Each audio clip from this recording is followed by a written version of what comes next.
Magandang hapon, ngayon ay April 14, 2026 at narito ang update ukol sa maging lagay ng ating panahon. Base dito sa ating satellite animation, wala tayong nakikitang deep convective cloud sa anumang bahagi po ng ating kalupaan na maaaring magdulot ng tuloy-tuloy na malalakas na pag-ulan. Ridge of high pressure area pa rin yung nakakaapekto dito sa bahagi ng Northern Luzon at magiging mainit at maalinsangan pa rin po yung ating panahon sa malaking bahagi ng ating bansa. Nananatili din po mababa yung possibility ng mga pag-ulan. Ngunit dito sa area ng Mindanao, posible pa rin po yung mga isolated rain showers, dala ng localized thunderstorms. And bukod po dito, yung bagyo naman na minomonitor natin sa labas ng ating area of responsibility na may international name na Sinlaku ay huling namataan sa layong 2,620 kilometers east of southeastern Luzon. So nasa labas pa po ito ng ating area of responsibility and yung maximum sustained winds niya ay 185 kilometers per hour at may gustiness na umaabot sa 230 kilometers per hour. Ito po ay nasa super typhoon category pa rin at kumikilos pa west-northwestward sa bilis na 10 kilometers per hour. Base din po sa ating latest analysis ay mas bumababa pa yung tsansa nito na pumasok sa loob ng ating area of responsibility and wala rin po itong epekto sa anumang bahagi ng ating bansa. And may kita nga po natin dito sa ating tropical cyclone forecast. Base po ito sa latest natin na TC threat potential na mananatili nga pong malayo itong si Bagyong Sinlaku sa anumang bahagi ng ating kalupaan dahil magre-recurve nga po ito habang binabaybay ang karagatan. Para naman sa maging lagay ng ating panahon bukas, araw ng Miyerkules, dito sa Metro Manila at sa buong bahagi ng Luzon, patuloy pa rin na magiging bahagya maulap hanggang sa maulap po yung ating kalangitan. Mainit at maalinsangan pa rin yung ating panahon and kahit po mababa yung possibility ng mga pag-ulan, hindi pa rin natin inaalis yung chances ng mga isolated rain showers, dala ng mga localized thunderstorms. Agwat po ng temperatura sa Metro Manila ay mula 25 to 34 degrees Celsius, sa Tagaytay ay 22 to 33 degrees Celsius, sa Baguio naman ay 16 to 24, while dito naman sa area ng Lawag at Legazpi, yung maximum temperature po natin ay maaaring umabot hanggang 33 degrees Celsius at sa bahagi naman ng Tuguegarao ay hanggang 36 degrees Celsius.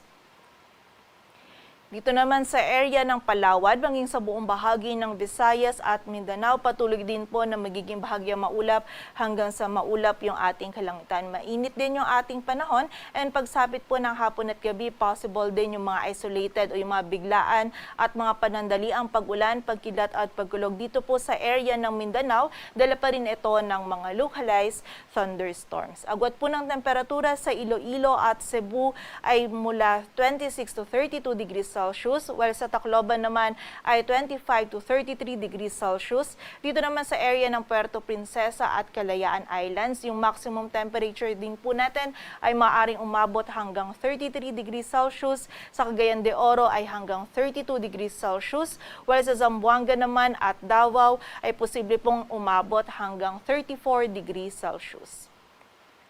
At narito naman po yung ilang mga paalala or safety reminders dahil nga po patuloy na magiging mainit at maalinsangan yung panahon na ating mararanasan sa malaking bahagi ng ating bansa. Hanggat maaari po, limitahan lamang natin yung ating mga outdoor activities during peak hours. Yung peak hours po natin ay mula 10 a.m. hanggang 4 p.m. Kung hindi naman po maiiwasan or kung yung nature po ng ating trabaho ay outdoors, hanggat maaari po ay iwasan na lamang po natin yung continuous activities under po sa direktang init ng araw. From time to time, sumilong at magpahinga po tayo. Huwag din po natin kalilimutan yung pananggalang natin sa direktang init ng araw and also ugaliin din po natin yung pag-inom ng tubig upang maiwasan natin yung panganib na maaaring idulot ng init ng panahon sa ating kalusugan. Para naman po sa lagay ng dagat baybayin ng ating bansa, wala tayong nakataas na gale warning kaya malaya makakapalaot yung mga kababayan nating mga isda, pati na rin yung may mga maliliit na sasakyang pandagat. Para naman sa 3-day outlook ng mga key cities ng ating bansa in the next 3 days, mula po yan Thursday hanggang Saturday dito sa Metro Manila, Baguio City at Legazpi City. Patuloy pa rin pong maaliwalas yung panahon na ating mararanasan. Mainit at maalinsangan pa din and mababa pa rin po yung possibility ng mga pag-ulan, though hindi pa rin po natin inaalis yung mga chances ng mga isolated rain showers dala ng mga localized thunderstorms. Agwat po ng temperatura dito sa Metro Manila at Legazpi City ay mula 24 to 33 degrees Celsius, while sa Baguio City naman ay mula 16 to 25 degrees Celsius. Sa area naman ng Metro Cebu, Iloilo City at Tacloban City, patuloy pa rin po magiging bahagyang maulap hanggang sa maulap yung ating kalangitan. Kung meron po tayong mararanasan ng mga pag-ulan, mostly yung mga biglaan at mga panandaliang pag-ulan, pagkilat at pagkulog lamang po, dulot pa rin ng mga localized thunderstorms. Agwat po ng temperatura sa Cebu ay mula 25 to 33 degrees Celsius, sa Iloilo ay 22 to 33 at sa Tacloban City naman ay 24 to 33 degrees Celsius. Dito naman sa area ng Metro Davao, Cagayan de Oro City at Zamboanga City, magiging bahagyang maulap hanggang sa maulap din po yung ating kalangitan. Mainit din yung ating panahon, ngunit pagsapit po ng hapon at gabi, possible na yung mga isolated rain showers, dala po yan ng mga localized thunderstorms. Agwat po ng temperatura sa Metro Davao ay mula 25 to 34 degrees Celsius. Sa Cagayan de Oro City ay 23 to 32, while sa area naman ng Zamboanga City ay 24 to 34 degrees Celsius. Dito sa Metro Manila, ang sunset natin ay mamayang 6:10 p.m.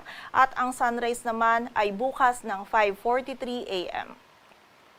Patuloy po tayo magantabay sa updates na ipapalabas ng Pag-asa. Para sa mas kumpletong impormasyon, bisitahin ang aming website, pag-asa.dost.gov.ph. At para naman po sa pinapalabas ng ating mga regional offices ng mga heavy rainfall warnings or yung mga thunderstorm at rainfall advisories, bisitahin ang aming website, panahon.gov.ph. At yan po muna ang latest dito sa Weather Forecasting Center ng Pag-asa. Grace Castañeda, magandang hapon po.